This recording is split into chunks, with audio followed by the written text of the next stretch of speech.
Hello, good afternoon, sir. This is fire service. Me pacho omo buses here. Why?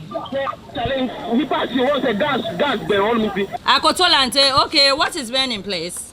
Calls are coming in rapidly. It is obviously an emergency.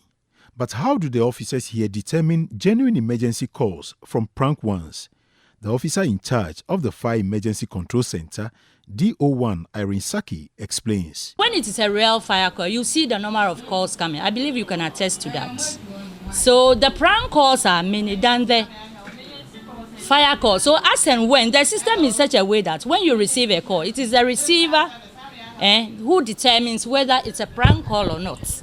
Right? So immediately you detect that it's a prank call, you hang up to make way for the next call to come. According to the Public Relations Officer of the Ghana National Fire Service, ACFO 1 Timothy Osafo Efum, the service received over 100,000 prank calls in a month. From January 1 to 9th of February, we have recorded 107,353 prank calls. 107,353 prank calls for just a month and a half. Fire emergency lines are not for joke, or they are not for kids play. So if you don't have any emergency, do not call the emergency line and allow the lines to be used by those who are in genuine need of emergencies, so that when they call, they can get through. Now, you understand that certain people will say that an emergency occurred, we called the fire service and they were not responding. Yes, at your end, you hear the call going through. But because people who do not need our services are on the line, you come and queue behind. Once you queue behind, unless we pick all of them, and before we can pick you. In 2022, there were about 620 fire incidents across the country, some of which led to the loss of life and destruction of properties worth millions of Ghana cedis. In effect, the call time to the fire service emergency line by an eyewitness and the time of response account hugely to what the personnel can do on the field to save life and properties. Timber market. Here the Onion Station, FMC over. Almost all of them are responding to fire from almost the same fire incident point. They dispatch about 2 fire tenders that are on their way to respond to this emergency. That's our plans from Flagstaff House. This arrived. And the ones at Circle are also almost there.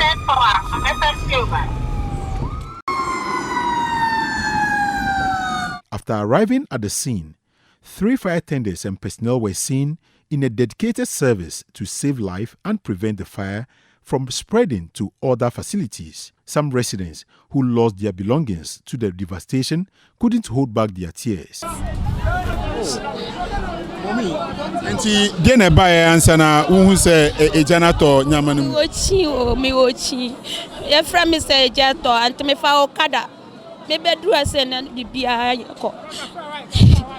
Nyama besa na wo edanum. Ese wonim ya wonema ne ye timisika wo no. Sika be say. Sika be say 500 any susu box. Nkwa na wote honom. Ani. Enyume we ube de ube ko infa kokoda. Ese me hwe de anyame ebeye. Me ni baby akọ. So how na yet me ni baby akọ. I was sleeping, so when it happened, I just heard noise and I decided to come out. When I was coming out, I just tell some people to help me carry this fridge. And after that, then I ran in for this one. I went to Cantamanto to check something there. So I have a news that there is a fire burning at Bola Top. I'm also staying at Bola Top. So I'm trying to get to my room. I was not able to find. Where is your room located? At Bola Top there. Is it burnt or yours is safe? I don't know yet. The fire service came They tried their best, but they couldn't get it off. As at now, all the places are burned. The people are over there, they are about 360 to 380 people. So the residents are using buckets to fetch water from the hose and using it to help go to where the fire is. They can see pockets of fire at certain locations, and they are dismantling the roofing sheets at certain points. We were earlier on in the office of Mr. Afum, who actually was briefing us on some of the challenges they face in their line or course of duty. And we followed up. We were there when we received this distress call, and we followed up. He also came, and here we are together. My eyes are teary. What about you? I'm okay. Yes, you will be okay because this is your work. It's normal. So, seeing this situation, what really do you think can cause this kind of fire at this level? In communities like this, normally what happens is people cook and they leave the cooking unattended. People may be using mosquito coil, leave them unattended, or they may light charcoal fire and may leave it unattended. So mostly these are the major causes here. Some of them too are as a result of electrical issues. You know, here one person will pick the from the source of supply, and then all of them will tap in, and so electrical problems have also been part. But what we are picking now is that there was someone cooking, and when it happened, they tried to sort it out themselves until it got out of hand. One thing I see, the location of this place, how did you gain access? We were using the smoke as a guide.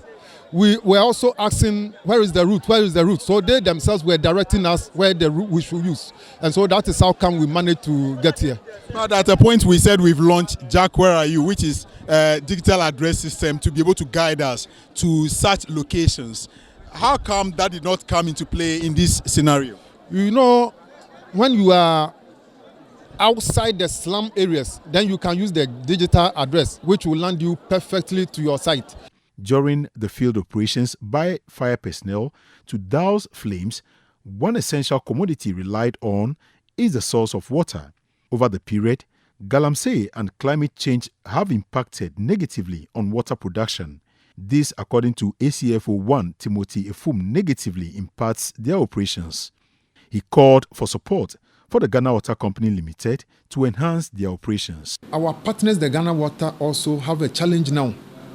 They are unable to supply water around 24/7.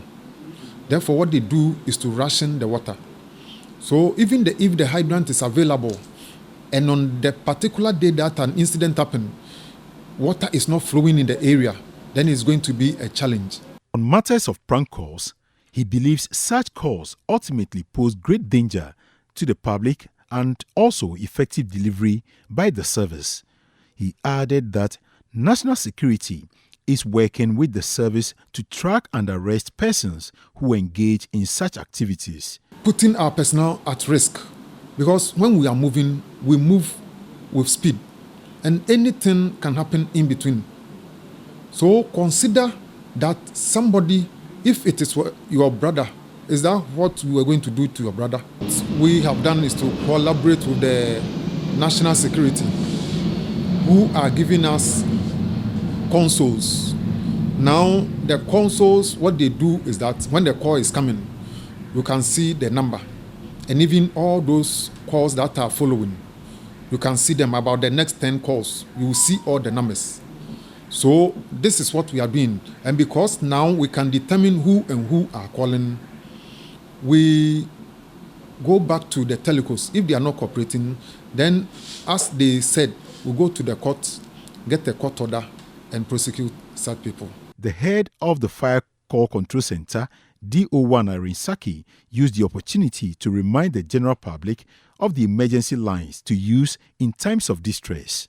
If you know our emergency line as 112, it is also prudent, right, to get to know our direct line. So in case you are trying the 112 and because of the prank calls you are not getting that, it will also be better for you to get our direct lines. At the moment we have 3 direct lines. If you like, I'll mention it on air. We have 0302 772 446. We have 0302 772 9637, and we have 0303 959561. My name is Fred Duo reporting for Citi News.